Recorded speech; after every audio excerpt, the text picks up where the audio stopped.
So let's talk about virtual assessment again. And if you're watching this on the day it was made, it's another one of those days in between the 2020 election and the finalization of the results. A time when it's really easy for people to get trapped in their narrative.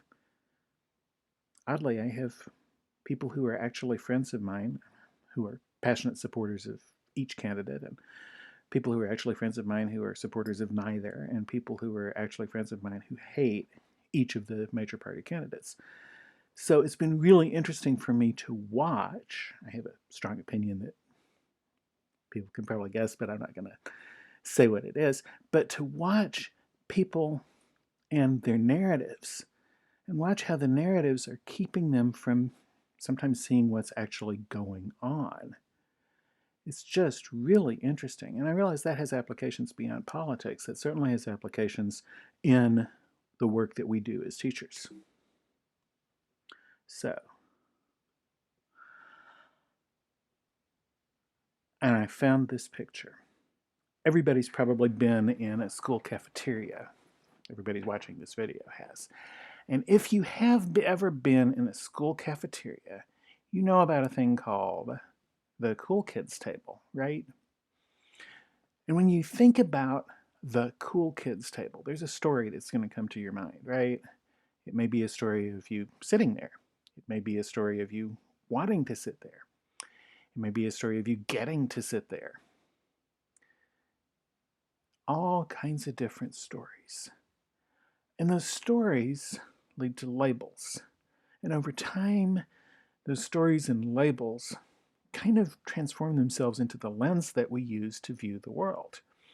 So if you're sitting at the cool kids table, you're looking at a very different world around you in that cafeteria than you would be if you were sitting with me in 6th grade at the not cool kids table, for example. So this is kind of a more recent high school cafeteria, right? Is that gone forever?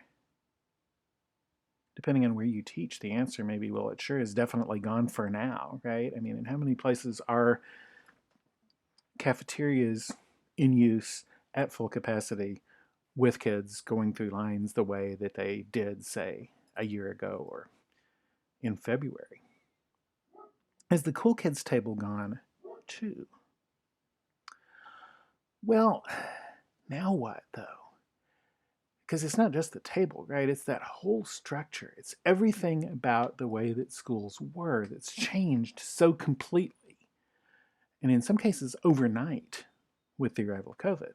So now what? I mean, there's several different things that you can do when the world changes completely.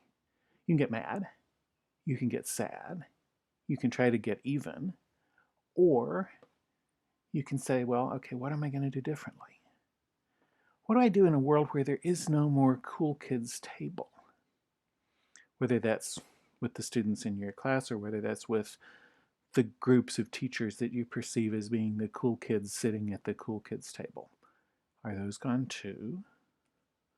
Is it that there are no more cool kids? Or is it that everybody's suddenly cool in their own way, which is, the stereotypical happy ending, right? In the show that's set in the school, right? There's always that kind of thing at the end to wrap it up and make everybody feel good. Is it that?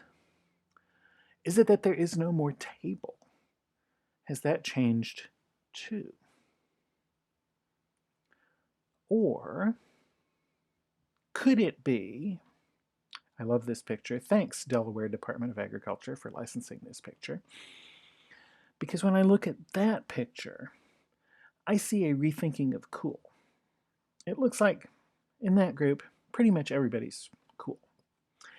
It looks like a lot more kids are included than were included at the stereotypical cool kids table.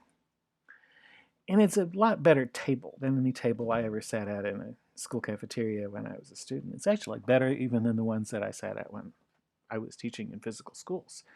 Can we rethink cool, include more kids, and build a better table? And can we end up with something like this really joyful thing that's titled Preschool Thanksgiving Feast? Regardless of what you may think about Thanksgiving as a holiday and the problems that it has, that is just the most joyful picture that I've seen in a long time. Those are some happy children, even the little one. The moms are happy.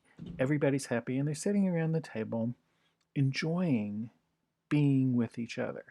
That's what I want for us as a profession. That's what I want for each of us in our classes. I want us to be doing the work that we love in a setting that we love with people that we love being with, at least most of the time. So, do you guys want that too? If you do, I don't think it has to be as difficult or as complicated or as hard as we think. And I know that we don't have to do that work alone. So let's talk about it in some upcoming videos. But until then, walete saudades.